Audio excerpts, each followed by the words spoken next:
Hello दोस्तों, आज मैं एक सीरीज चालू करने वाला हूँ, making psychology part of your life. इसमें अपन साइकोलॉजी के प्रिंसिपल अपनी लाइफ पे अप्लाई कैसे कर सकते हैं वो देखते हैं। सबसे पहले पहला जो टॉपिक देखेंगे अपन देखेंगे how to study any subject effectively. ठीक है, तो पढ़ सब रहे होते हैं बच्चे, लेकिन इफ़ेक्टिव पढ़ाई बहुत ज़रूरी होती है। और इफ़ेक्टिव पढ़ाई क्यों ज़रूरी होती है? क्योंकि अगर इफ़ेक्टिव पढ़ाई करोगे तो लिंक बनेगा फैक्ट्स के बीच में, थॉट प्रोसेस डेवलप होता है, उससे कॉन्सेप्ट बनते हैं, और कॉन्सेप्ट बनने से क्रिटिकल थिंकिंग और एनालिसिस आप कर पाते हो। और अगर एनालिसिस होता है और कॉन्सेप्ट क्लियर होता है तो अपन एक सिमेंटिक मेमोरी डेवलप करते हैं। और सिमेंटिक मेमोरी क्या होती है? लॉन्ग टर्म मेमोरी होती है। कोई भी इन्फॉर्मेशन होती है वो लंबे समय तक याद रह पाती है अगर वो एक बार लॉन्ग टर्म मेमोरी में चली जाती है, तो उसी को सिमेंटिक मेमोरी बोलते हैं। और इफेक्टिव लर्निंग का क्या फ़ायदा होगा? आपका रिवीजन टाइम होता है वो रिड्यूस हो जाएगा, जैसे क्विक रिवीजन हो जाएगा। और बेटर रिप्रेजेंटेशन इन एग्जामिनेशन, ये सबसे मोस्ट इम्पोर्टेंट पॉइंट है, क्योंकि हर बच्चा पढ़ता है लेकिन एग्ज़ाम में उतना इफेक्टिव आउटपुट नहीं दे पाता। और वो आउटपुट क्यों नहीं दे पाता? जैसे मान लो 100% पढ़ रहा है लेकिन उसका आउटपुट 50 to 60% ही होता है। वो क्यों होता है? क्योंकि उसने थोरोली स्टडी करी है, वो कॉन्सेप्ट क्लियर उसके नहीं हुए हैं। और अगर एक बार कॉन्सेप्ट क्लियर होता है, डेवलप थॉट प्रोसेस डेवलप हो जाती है, तो आपने कई बार सुना होगा जो बहुत कम पढ़ते हैं बच्चे, मान लो 80 पढ़ाई कर रहे हैं वो बच्चे और 100% दे के आते हैं पूरा, मतलब बहुत कम पढ़ते हैं और फिर भी मार्क्स बहुत अच्छे लेके आते हैं। उसका एक ही रीज़न है, क्योंकि वो लिंक्स करते हैं फैक्ट्स के बीच में और थॉट प्रोसेस डेवलप करके करते हैं, उसकी वजह से उसके कॉन्सेप्ट डेवलप हो जाते हैं। और ये सब क्यों होता है? ये सब आपकी इफेक्टिव लर्निंग की वजह से होता है। जब वो बच्चा पढ़ रहा होता है तो वो लिंक कर करके इन्फॉर्मेशन को पढ़ रहा होता है और उसके लॉन्ग टर्म मेमोरी में चली जाती है, और बहुत सारी इन्फॉर्मेशन है वो उसके पास पहले से स्टोर होती है। उसकी वजह से उसको बहुत कम पढ़ना पड़ रहा है और लिंक करके वो अच्छा रिप्रेजेंट कर पाता है और वो अच्छे मार्क्स लेके आता है। एक साथ इफेक्टिव लर्निंग अगर होती है तो ये नॉलेज एक्वायर करने में मदद करती है, कम्युनिकेशन, इफेक्टिव कम्युनिकेशन बनाती है। अब अपन टेक्निक्स देखेंगे कि कैसे अपन इफेक्टिव लर्निंग कर सकते हैं। ठीक है, तो begin with an overview. Chapter को ओवरव्यू के साथ चालू करो, जो भी डिस्ट्रैक्शन है उनको एलिमिनेट कर दो, और एक साथ बैठ के पढ़ाई मत करो। स्पेसिफिक और चैलेंजिंग गोल सेट करो, खुद को रिवार्ड करो अचीवमेंट के लिए, और एक्टिव लर्निंग करो। पैसिव लर्निंग नहीं करनी है अपने को, पैसिव स्टडी नहीं करनी है, एक्टिव स्टडी करनी है। चलो अब इनको वन बाय वन देख लेते हैं और साइकोलॉजिकल रिसर्च के साथ देख लेते हैं, तो आपको थोड़ा समझ में आ जाएगा। Begin with an overview. Overview के साथ क्यों चालू करना चाहिए? क्योंकि क्या होता है, अगर अपन ने स्टार्ट में लेते ही पेज पलट दिया और उसके सारे पॉइंट्स एक बार देख लिए, तो क्या होगा, एक इनिशियल फ्रेमवर्क डेवलप हो जाता है और सारे इन्फॉर्मेशन ऑर्गेनाइज हो जाती है। जैसे एग्जांपल देता हूँ मैं आपको HIV का। अगर अपने को HIV पढ़ना है तो एक तरीका तो ये है कि शुरू से लेकर लास्ट तक लग जाओ, धीरे धीरे धीरे धीरे जो आ रहा है पेज में पढ़े जाओ। या फिर अपन 3-4 पेज है उनके आगे आगे पॉइंट जाके देखेंगे, तो उसमें सबसे पहले मान लो पॉइंट है साइन क्या होता है HIV का, सिम्टम क्या होता है HIV का, उसके बाद कोजेज, उसके बाद ट्रीटमेंट। ठीक है, ये सब चीज़ें ये पॉइंट्स में दे रखी है। अपन ने 2-3 पेज पलट के देख लिए कि हाँ इसमें ये दे रखा है। तो जब अपन HIV पढ़ रहे होते हैं तो उसकी सबसे पहले HIV क्या होता है वो समझ रहे होते हैं, उसके बाद अपने को ये पता होता है, उसके बाद साइन आने वाले हैं, उसके बाद सिम्टम्स पढ़ेंगे अपन, उसके बाद कोजेस पढ़ेंगे, उसके बाद ट्रीटमेंट पढ़ेंगे। तो एक फ्रेमवर्क डेवलप हो जाता है कि इसके बाद क्या पढ़ा जाएगा। ठीक है, और ये अगर फ्रेमवर्क डेवलप हो जाता है और इन्फॉर्मेशन ऑर्गेनाइज हो जाती है इस तरह से, तो ये बाद में कोग्निटिव फ्रेमवर्क में सेट हो जाता है। और इसका क्या फ़ायदा होता है, ये रिसर्च हुई है मेमोरी पे, easier to retain information if it can be placed within a cognitive framework. अगर कोग्निटिव फ्रेमवर्क में आपने कोई भी इन्फॉर्मेशन डाल ली है तो वो ईजियर रिटेन होती है। और कोग्निटिव फ्रेमवर्क डालने के लिए आप क्या करोगे, इनिशियल फ्रेमवर्क बनाना पड़ेगा। और इनिशियल फ्रेमवर्क बनाने के लिए क्या करोगे, सबसे पहले आप try to see the big picture. पूरे चैप्टर के आप पॉइंट्स देख लो, 2-3 बार पेज को पलट के उसके आउटलाइंस पढ़ लो, पूरे चैप्टर को देख लो, जिससे आपकी पूरे चैप्टर की बिग पिक्चर आपके सामने होगी। उससे ऑर्गेनाइज फ्रेमवर्क आ जाएगा, ऑर्गेनाइज फ्रेमवर्क कोग्निटिव फ्रेमवर्क में फिट हो जाएगा और आप ईजियर रिटेन कर पाओगे। ठीक है, सेकंड जो पॉइंट है एलिमिनेट और एटलीस्ट मिनिमाइज डिस्ट्रैक्शन। ऐसा क्यों करना चाहिए? क्योंकि कोई भी इंफॉर्मेशन को मेमोरी में एक्यूरेटली अगर एंटर करवानी है तो हमें उसमें केयरफुल अटेंशन देनी होगी। ठीक है, अगर केयरफुल अटेंशन नहीं होगा तो अपन जैसे कई बार सेंटेंस दिए होते हैं वो अपन गलत पढ़ रहे होते हैं या उनके मीनिंग समझ में नहीं आता, बस पढ़े जा रहे हैं, और अगर वो रॉन्गली मेमोरी में स्टोर होती हैं तो अपन एग्ज़ाम में कंफ्यूज होते हैं और जो सही इन्फॉर्मेशन है वो बाहर नहीं आ पाती है। इसलिए केयरफुल अटेंशन बहुत ज़रूरी है। कई बार क्या होता है, अपन पढ़ रहे होते हैं, दिमाग में चल रहा होता है कि मेरी गर्लफ्रेंड का मैसेज क्यों नहीं आया व्हाट्सएप पे, अभी वो ऑनलाइन है, होगी या नहीं होगी। कई बार क्या होता है, यूट्यूब में अपन कॉमेडी देख रहे होते हैं और बीच में मूवी या कॉमेडी कुछ बीच में छोड़ के यार उसमें आगे क्या हुआ होगा, कोई मूवी देख रही होती है, ट्विटर पे ट्रेंड होते हैं कई चीज़ें, उनको वो दिमाग में चल रही होती हैं, फेसबुक के मैसेजेस दिमाग में हैं, फ़ोन में बार बार उठा के देखना होता है कि हाँ किसी का कॉल तो नहीं आया, किसी का मैसेज तो नहीं आया। तो ये सब चीज़ें अपने को डिस्ट्रैक्ट कर रही होती हैं जिसकी वजह से अपना अटेंशन नहीं हो पाता और उसकी वजह से जो इन्फॉर्मेशन है वो अपन एक्यूरेटली रीड नहीं कर पाते, और एक्यूरेटली रीड नहीं होगी तो मेमोरी में भी एक्यूरेटली नहीं जाती।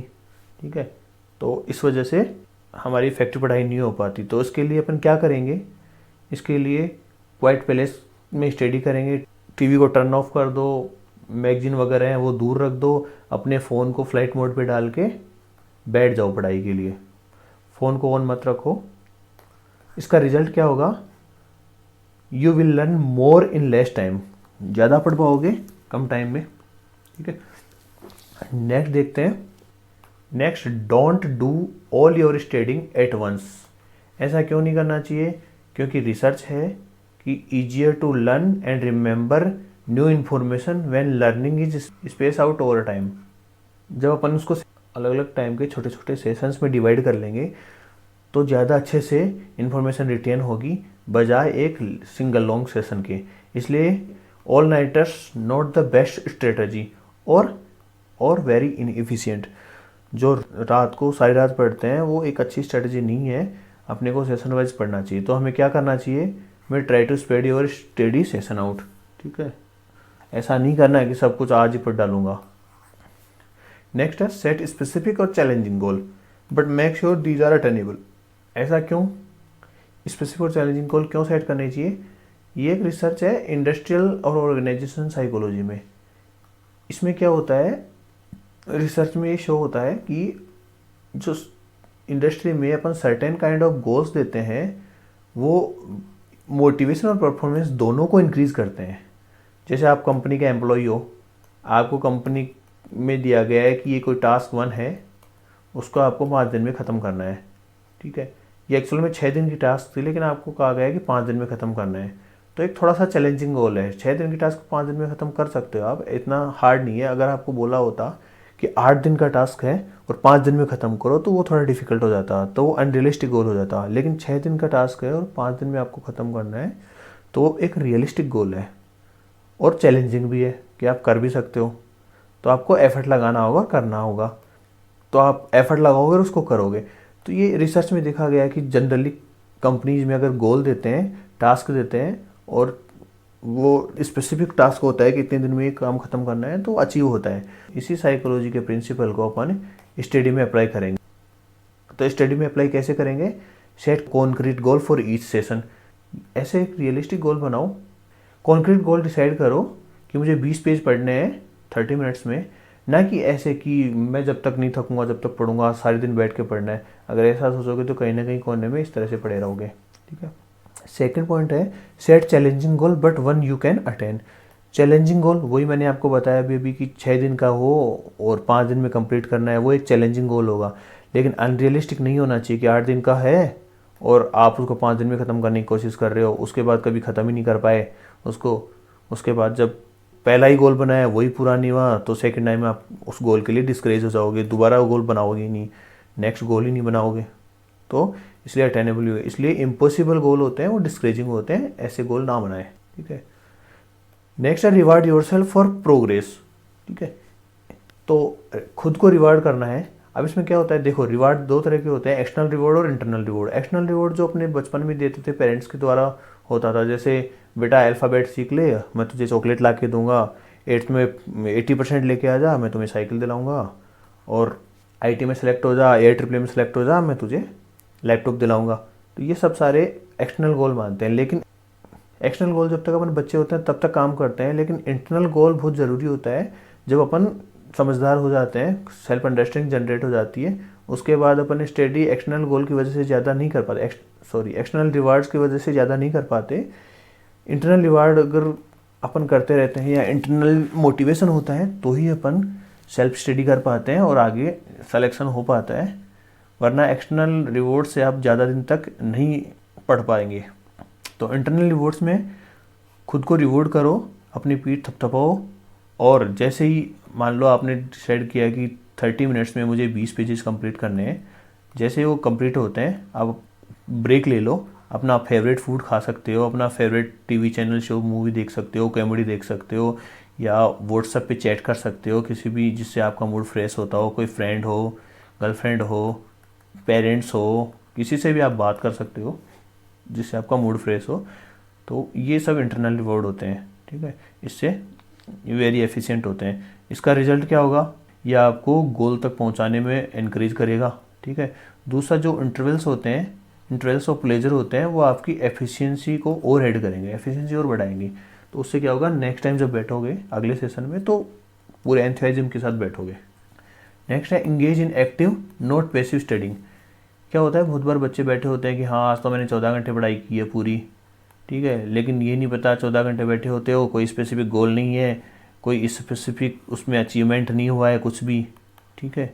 जब अचीवमेंट देखने लगोगे तो पता लगेगा आपने मुश्किल से 2 घंटे का अचीवमेंट हुआ है, 14 घंटे बैठे थे कुछ हुआ नहीं, और पूरा दिन तो डे ड्रीमिंग में निकाल दिया कि मैं सिलेक्शन हो जाएगा मेरा यूपीसी में, आईएएस में सिलेक्शन हो जाएगा, उसके बाद मैं ये करूँगा, उसके बाद मैं लाल बत्ती की मेरे पास गाड़ी होगी, मेरे पास पैसा होगा। ये सब चीज़ें डे ड्रीमिंग होती है, बैठ के ख्याली पुलाव बना रहे होते हो।